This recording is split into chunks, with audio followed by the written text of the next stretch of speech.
Well, hey everybody, Michael Catlow here with our 15 Minutes of Fame video. This will be a first for us. We're doing a couples video at this time. Now you may have seen the individual videos of Marcela and the individual video of Marcela and video of John. But so we were just sitting here talking and decided we were going to do one, well, about life, about couples, about relationships, about business, about whatever, right? Yeah. So we have no script here on where it's going to go. But I think that's the beauty of this project is we're going to take 15 minutes and we're going to have a discussion and a talk and maybe see where it goes. We got maybe a starting point to say the least, but really excited about this one as well. So as always, we have our trusty timer set for 15 minutes and we will keep our eyes on it, and as we get close towards the end, obviously we'll try to say any last final words. And this one, I have a feeling I might be kind of out of the equation. We might just have y'all chatting about some stuff. Okay, so John and Marcela McBride, we've done some individual videos. Before we get, well, we're going to get into it. So here we go. Okay, so let's start off, and maybe somebody hasn't seen the other videos, give a quick synopsis of who you are individually and how you met and came together and all that. All right, I'll start. I am John McBride. I'm a bodywork practitioner with over 20 years of experience, as well as a life coach. I work with entrepreneurial women primarily, although entrepreneurs in general. It's generally a budding entrepreneur who has a dream of what their business can be, and I help them to make it a reality. And your website is? Oh, my website is bodymindShift.com. And I'm Marcela McBride, and my business website is marcelamcbride.com. And I'm a life coach and mentor for entrepreneurial women who are visionary, who have a big dream for their life they haven't manifested yet.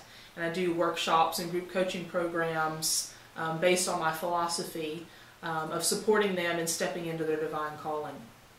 So let's do this, because I haven't even heard this whole story without going into the whole story, but so how you guys met, because it sounded like it was kind of a unique story, the little bits that I heard, and actually when you first met you had this intuition and this gut that you all were going to work together as well. Right. So tell that quick little story. You want to do that?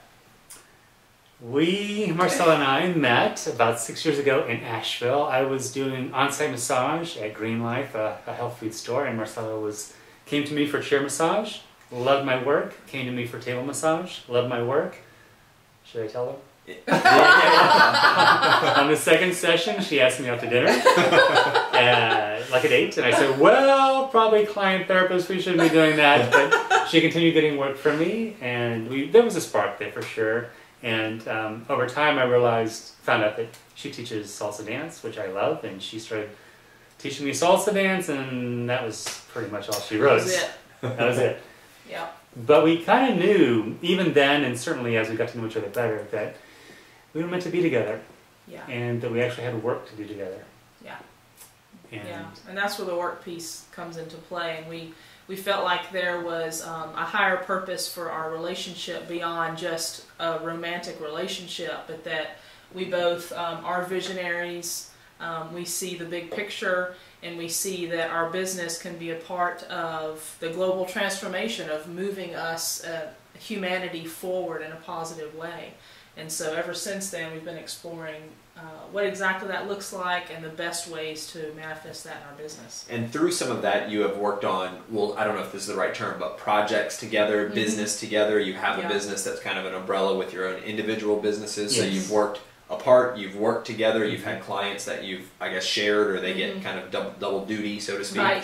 Can you touch on that maybe just for a minute? Maybe the working together and living together and being married and that whole balance? Yeah, when we tell people that we live together and work together, they say, really? You've got to be kidding. I think it's totally awesome. I can imagine. Awesome. And just and we're saying, like, really? Why wouldn't we? We love it. It's like, it's amazing that we spend as much time together as we do, and we totally love being together and working together. Yeah. And certainly that part of it is personalities, but I also feel like that kind of from the beginning, we created a container that allowed for us to be able to communicate with each other authentically and to set boundaries when we needed to.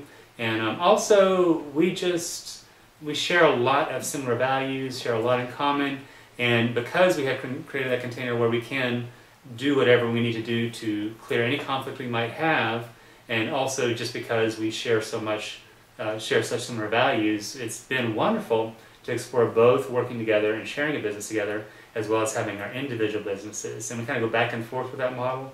I think both are beneficial for different reasons. But ultimately, it comes down to the communication, I feel, and just really trusting each other and having compassion for each other. Yeah, and having boundaries around work and personal life as best we can.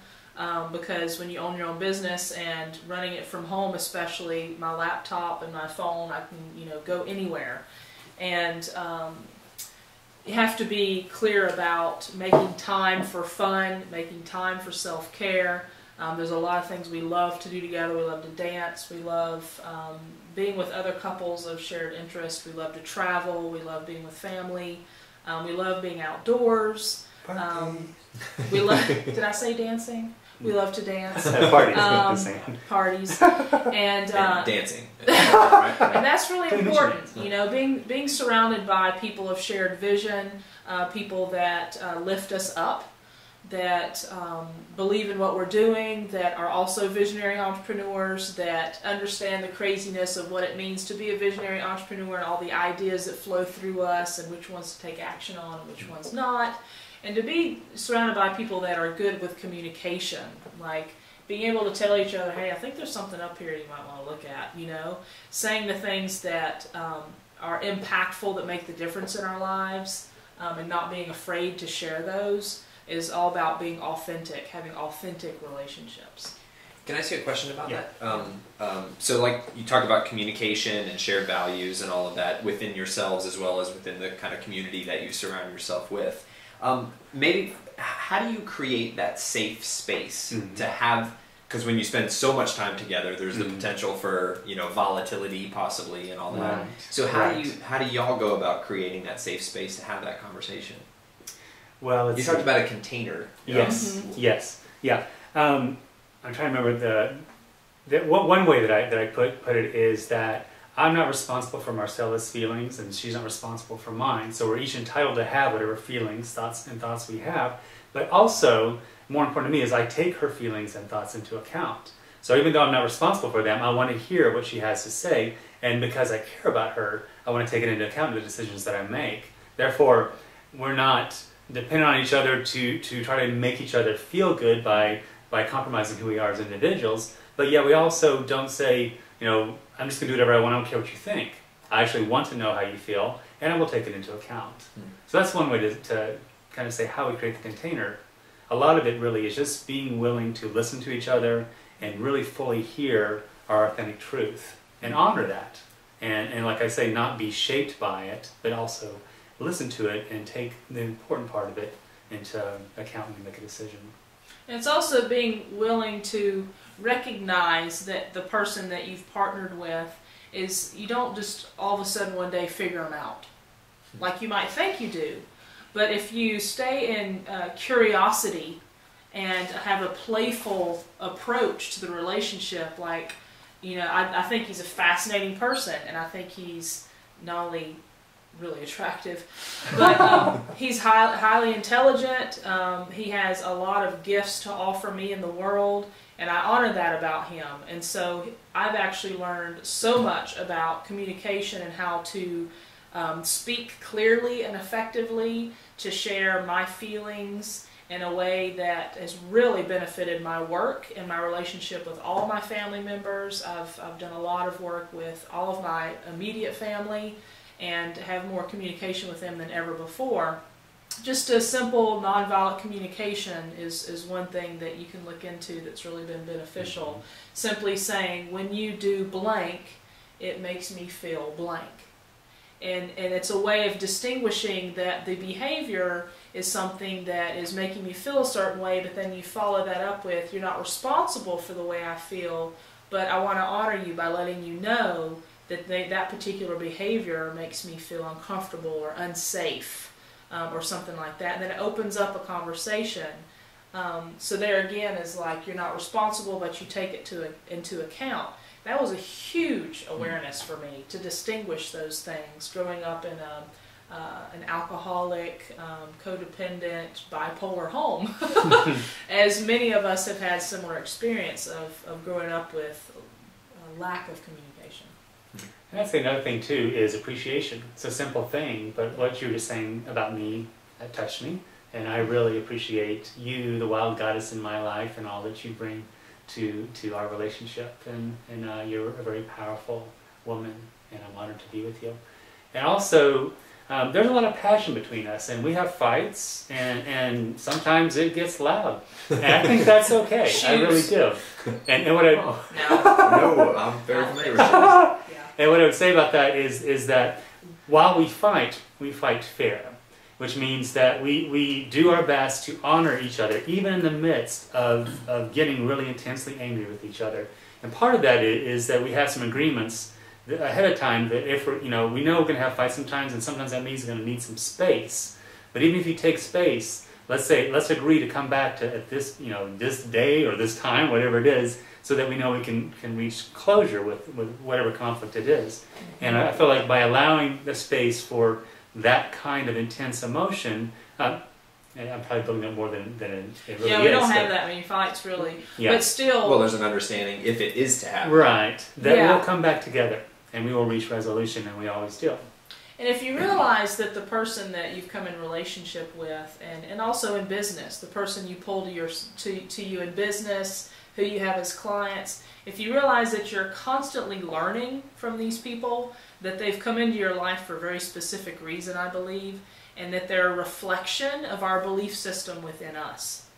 And so if we notice that, wow, that person is really tagging me with whatever that one thing is, why does that annoy me so much? And it's like, it's okay to have that feeling and to voice it with yourself or with somebody you trust, but then take responsibility for it. Realize that it's your perception of this individual, and it's showing something in you that you need to look at, or you get to look at. And so if you take it like this is everything is a learning opportunity, and to not like be all psychoanalytical all the time and think about, overthink it, but just take a playful approach, that there's always something that I can learn with this situation. And every time I'm, get ticked at him, it's because it's something inside of me I'm ticked off about. Exactly. That's really what it's about. It doesn't have anything to do with him. Yep. Every bit of conflict and frustration is a gift to look within. It really is. Because if you look at it that way, then it's no longer about being the victim and blaming someone outside of yourself, but it's taking responsibility, being very mature about, this is something inside of me, this is my feelings, you don't make me feel what I feel, there's 100 ways I could respond to the situation, this is the way I'm responding, but it's my feeling. And so what does that mean for me? Look at it, you're a mirror for me to look within and see what is it that needs to shift inside of myself so I can come to peace with that feeling, rather than trying to make you change so that I can feel comfortable and numb. Right. That's huge. That's huge for relationships. Yeah. It's so many relationships are about projection on the other person. Huge. We want to make it them, and then we're like, divorce and move on to the next relationship, and the Exactly. exact same situation shows up because you haven't changed inside. And God or the universe or whatever you believe will provide that opportunity for you again and again and again until you get it. So even you think you divorce this person, I'm done with that, it's that person's fault, you'll find suddenly the next person you're with, some of those similar things showing up again. Yeah. And until you really change inside yourself, it'll keep happening. Yeah. Such valuable information. Yeah. I believe to be valuable information. Now, please against me. And it's huge awareness for me to open up to all that. I mean, it's interesting too, I think, when we find, I would say, our divine partner, or you can say soulmate. I feel like we have many soulmates. They show up in different ways. But when we find the person that we're meant to really come together with intimately in relationship, there's this fairy tale belief that I think Disney had a lot to do with, that all of a sudden it's going to be roses and everything's perfect. But in reality, what I find is, what we find, even in working with our clients, is that actually all your core wounding comes up to be healed in the container of that relationship. And so it can actually look kind of gnarly sometimes, because there's stuff coming up that you don't want to look at. That happened for me. Jealousy and anger and even rage sometimes that I needed to heal within myself to move forward. And because our container was a sacred container, was strong, it could handle it. So he allowed me to have my anger and to be frustrated and ticked off, because the thing is once you move through it, it's a powerful force, it's a creative force that on the other side, there's such a healing and nurturing that happens once you move through that. But if you hold on to it and project it on someone else, it's not being healed.